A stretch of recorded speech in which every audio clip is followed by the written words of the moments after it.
¿Me presento directamente? Vale. Bueno, pues yo soy David Saavedra, no hay mucho que decir. No hace ni un año escribí un libro, Memorias de un ex-nazi, y desde entonces pues me he dedicado a dar un montón de entrevistas, charlas. Estoy cumpliendo mi sueño de dar conferencias en colegios e institutos, y al mismo tiempo reflexiono sobre el proceso que viví, tanto de entrada como de salida de estos mundos, en un canal de YouTube y poco más. Por tu libro sabemos que todo empezó porque viste a tu padre viendo un documental y te llamó la atención, pero ¿qué fue realmente lo que te hizo posicionarte del lado de Hitler? Me ha recorrido ahí un escalofrío en la espalda. Me acuerdo bien que estaba mi padre, pues eso, viendo un documental. Recuerdo perfectamente la imagen, salía Hitler, salía una multitud espectacular, ¿no? de gente, muchísimas, no sé, y él hablando, y bueno, las multitudes absolutamente enfervorizadas, fuera de sí. Y joder, tendría yo 14, 15 años, y nunca había visto un despliegue de poderío, no sabría cómo calificarlo, pero verdaderamente era una imagen muy impactante. Y le pregunté a mi padre, con toda la inocencia del mundo: papá, ¿quién es ese señor?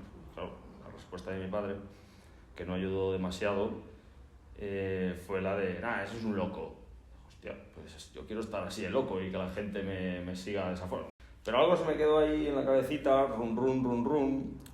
Aquí hay un tema muy importante que yo en el colegio, esto es algo que sigue pasando desgraciadamente a día de hoy, lo hablo mucho con profesores, con maestros, que en los colegios no se explican estas cosas como se tienen que explicar, con la profundidad que se le tiene que dar, con la importancia con la que se deberían tratar.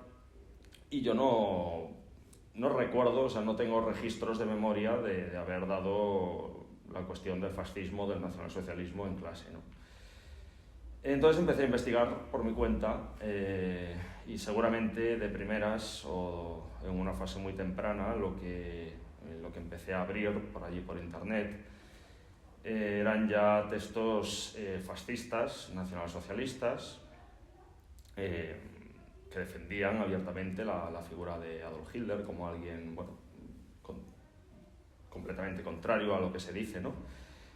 Como alguien, un buen líder, alguien sabio, bueno, en fin, la historia vista desde el revés, ¿no?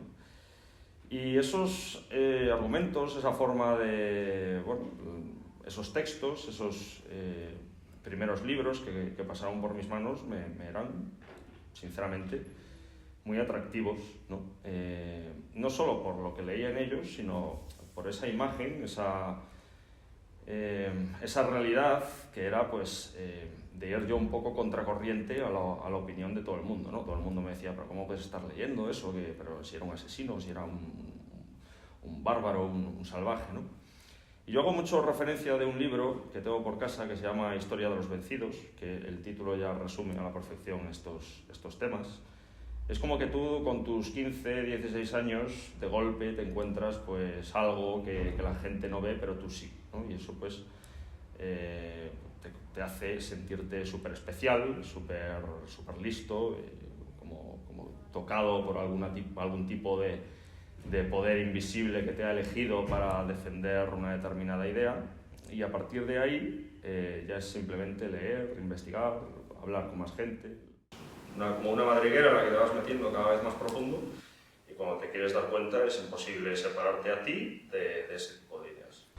Hay una anécdota que cuento muchas veces que me parece muy significativa. En algún momento de esta entrevista os he comentado que yo con mis 15 y 16 años no me creía a pies juntillas todo lo que me decían los libros nazis, sino que había cierto espíritu crítico que se resistía, ¿no?, de alguna manera a creer pues, que el holocausto, todo en el holocausto era mentira, que había efectivamente un poder oculto en la sombra que controlaba todos los aspectos de nuestra vida, etcétera, etcétera.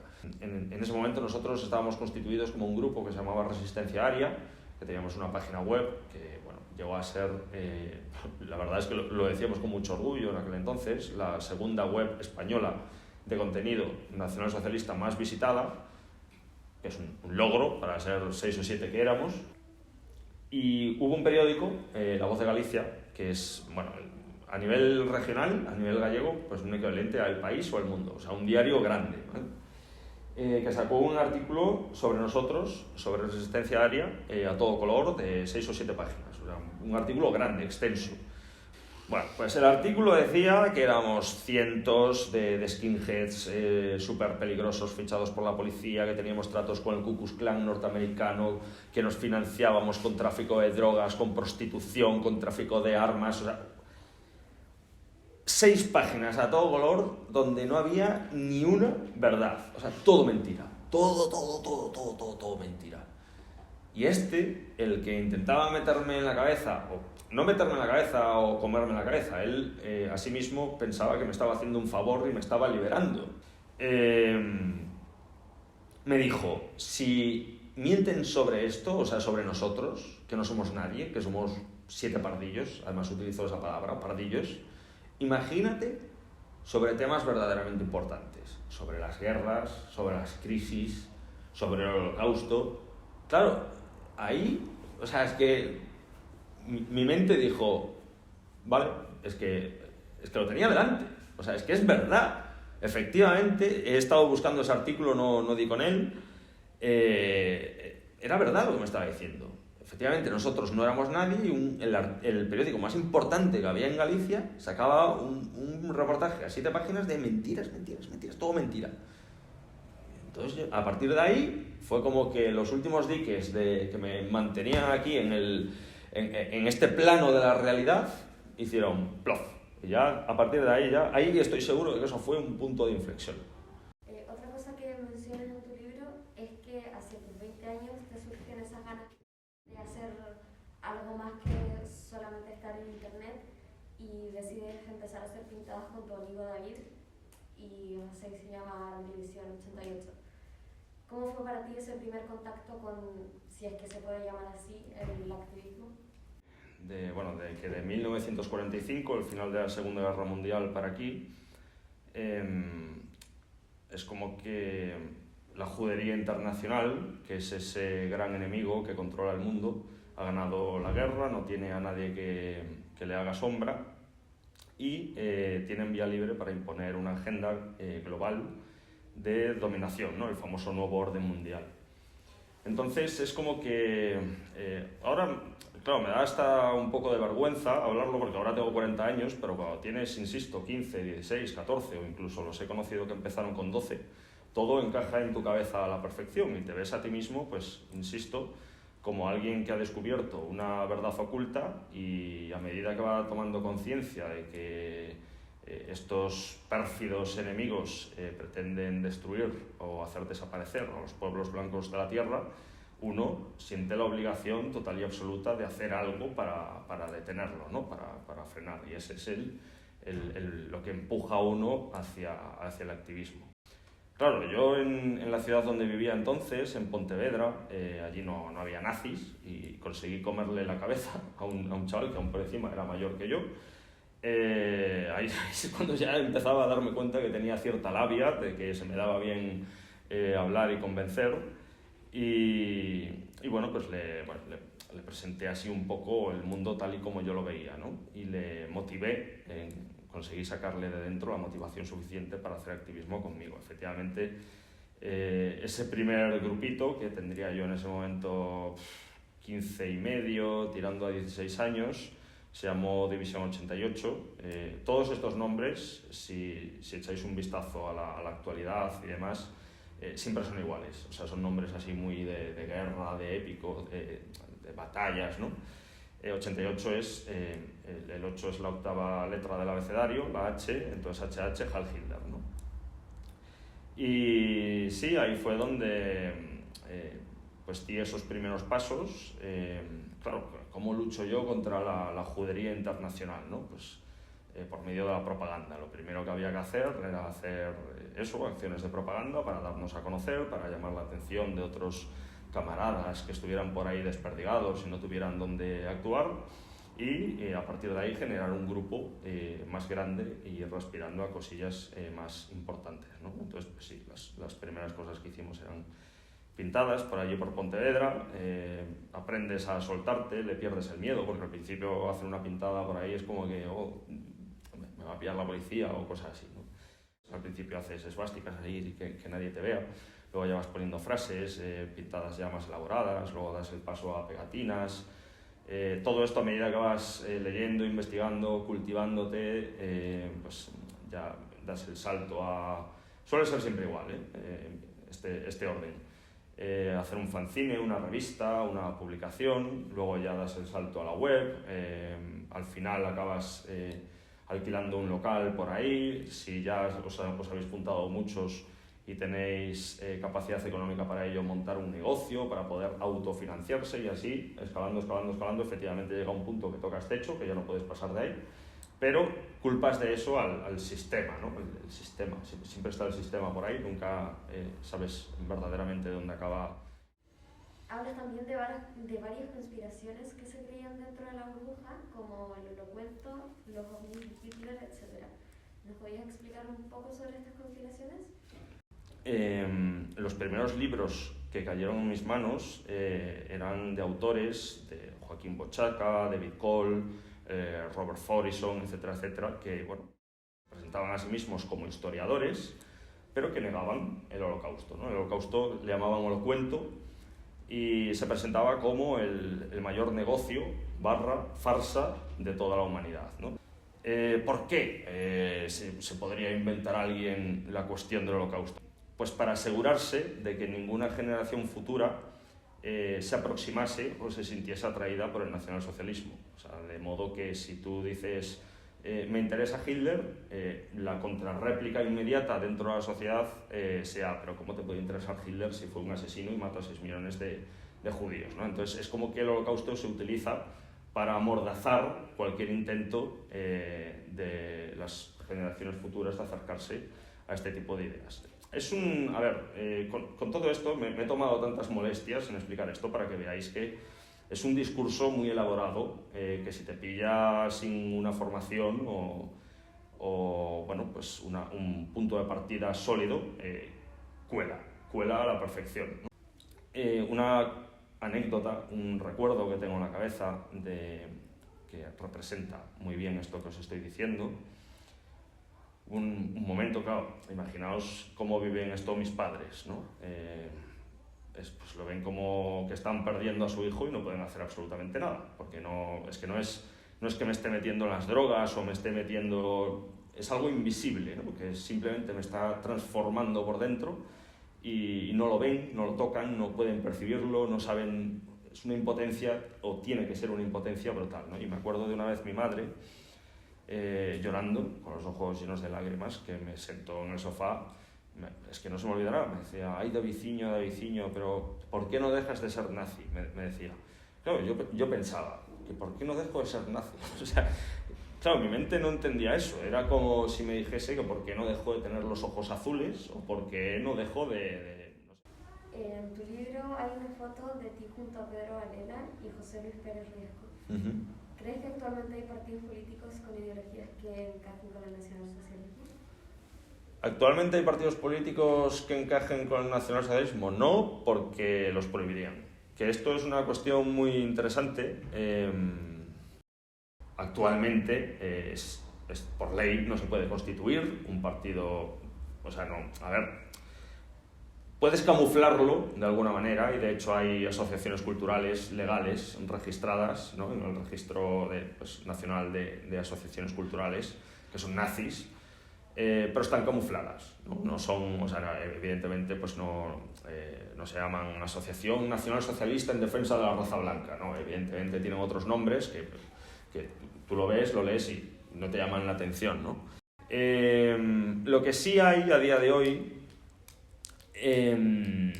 hay una frase que yo digo mucho, de que la historia no se repite pero rima. Lo que sí hay son partidos que compran más o menos de ese discurso. Por ejemplo, un partido muy cercano al nacionalsocialismo alemán, al partido nazi de Hitler, sería el Amanecer Dorado en Grecia. O sea, el emblema que tenían, que parecía un 2 raro, en realidad es una esvástica griega. Aquí en España tenemos, que seguro que estáis pensando, ¿no?, en ello, el tema de Vox. Es algo que me preguntan muchos. ¿Y Vox es un partido nazi? No, Vox no es un partido nazi. De hecho, los nazis de España odian a Vox. Pero es un poco por ese tema de pureza, ¿no?, de solo nosotros podemos defender según qué cosas, solo nosotros podemos defender según qué discurso. Actualmente no hay ningún partido respondiéndote que sea nacionalsocialista. Hay grupúsculos alegales, o sea, que no están registrados pero que operan. Aquí en España lo más grande que ha habido últimamente ha sido el Hogar Social, que eso sí que unió a un montón de militantes de diferentes grupos. El Hogar Social tenía pensado constituirse como partido político, presentarse a las elecciones y empezar a sacar votos, y toda esa intención de voto, ¿no?, que lo absorbió Vox por el tema de, especialmente por su postura en dos frentes, contra el feminismo y contra la inmigración. Sin ser nazi, insisto, la mayoría de los nazis dijeron, vale, no tenemos ningún partido nazi en España, nunca lo habrá porque está prohibido, bla, bla, bla, pero dentro de lo malo, pues me quedo con estos, que hablan de expulsar a los inmigrantes y de frenar al lobby feminazi que me persigue por ser hombre. Porque así se ve el feminismo dentro de estos mundos. ¿Podemos esperar a largo plazo el advenimiento de un partido nazi en España? No. Lo que sí podríamos esperar es el advenimiento de un partido más duro que Vox. Sí, es posible. El fascismo o el neofascismo, como queráis llamarlo, no para de crecer. De hecho, yo siempre digo, en tono jocoso, que si me hubiera quedado donde estaba de aquí a unos años seguramente sería ministro. No me cabe la menor duda. Vale, esta pregunta es un poco personal y sensible, así que si no la quieres responder no hay ningún problema. ¿En algún momento quisiste acabar con tu vida y queríamos saber qué fue lo que te hizo no apretar el gatillo?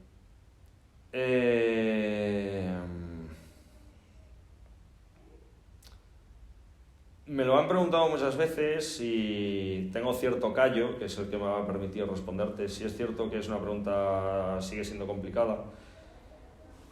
A ver,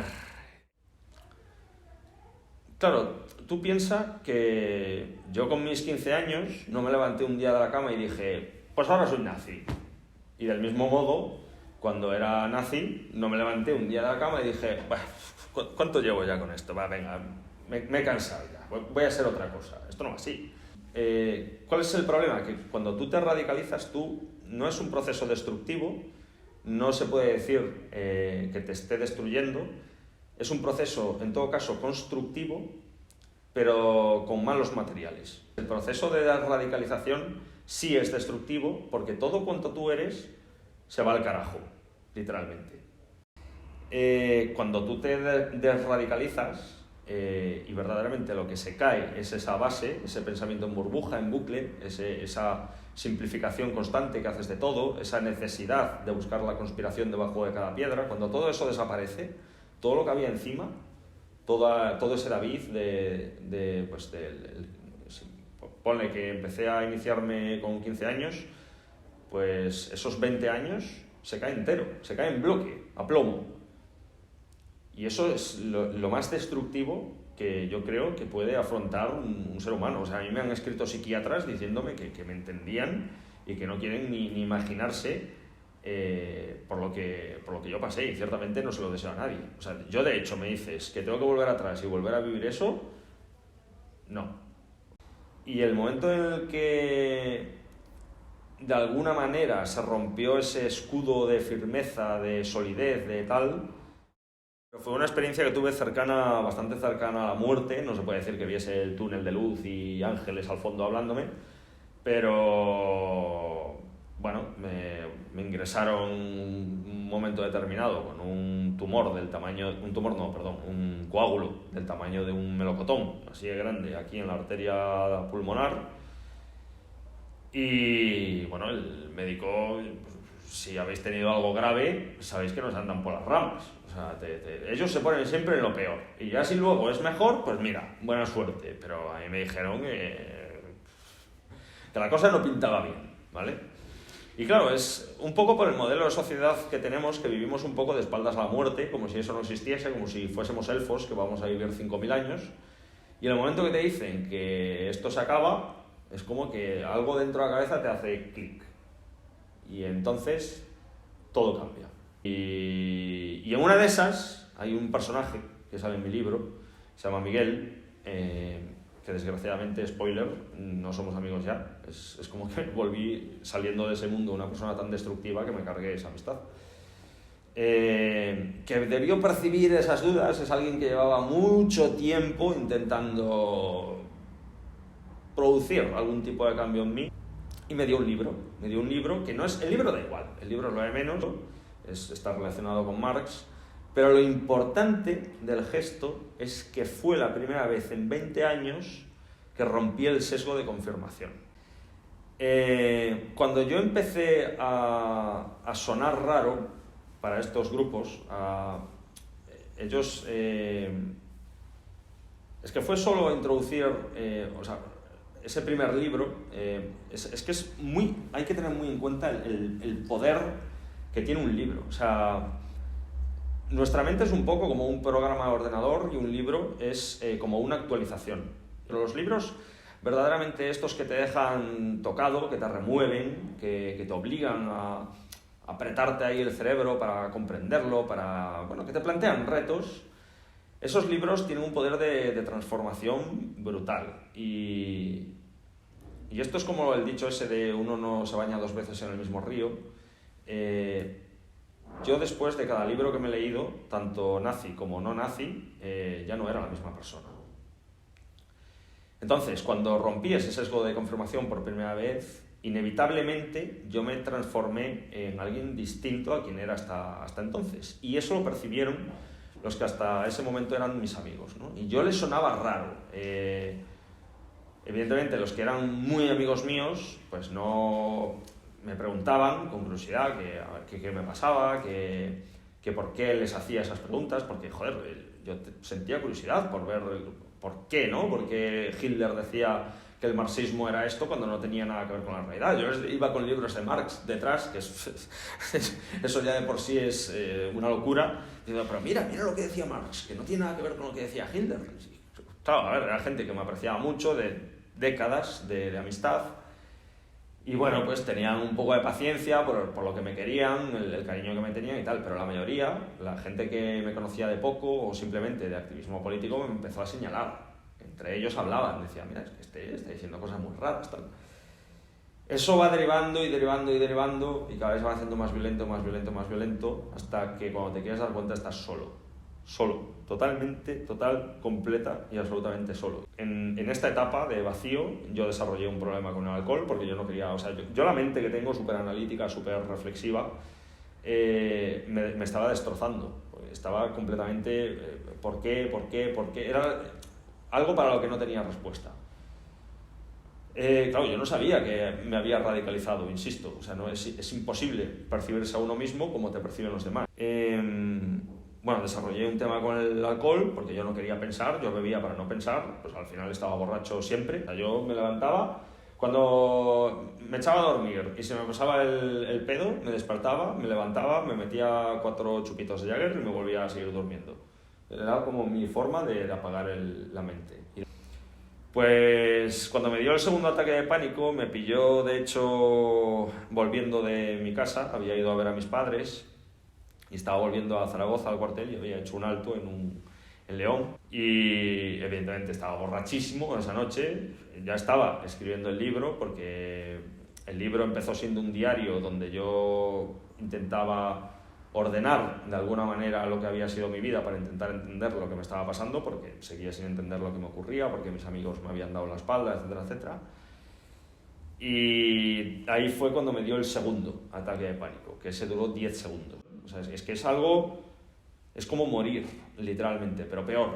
Es como una sensación de vacío tan insondable, tan profundo, un desespero, una asunción instantánea de que siempre vas a estar solo. No sé, es como lo peor multiplicado por 1.000.000, y todo junto, ¿vale? Y ahí dije que no puedo más. Y fue cuando cogí la pistola y bueno, pues hice el tema. No sé por qué no apreté el gatillo. También te digo que me alegro de no haberlo hecho. Automáticamente lo que hice, esto sí que lo recuerdo perfectamente, había, bueno, Miguel, que entonces todavía éramos amigos, ya, imaginaos, ¿no? Cómo estaba yo, pues súper destructivo, súper violento. De hecho, a él lo acusaba de haber provocado toda esta situación.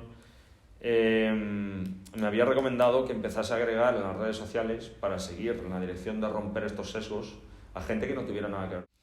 Y una de las personas que había agregado se llama Bea, que le sale en la parte de agradecimientos del libro, y la llevaba siguiendo bastante tiempo. Es una chica muy de izquierdas, muy antifascista, y le hablé. Nunca le había hablado y le dije: oye, perdona, no nos conocemos, pero te llevo siguiendo un tiempo, por favor, estoy muy mal, necesito hablar con alguien. Casualmente, porque eso fue casualidad, estaba conectada, estaba delante del ordenador y me habló, porque me podría haber mandado a la mierda, o sea, no me conocía de nada, tío, o no responderme, o no sé.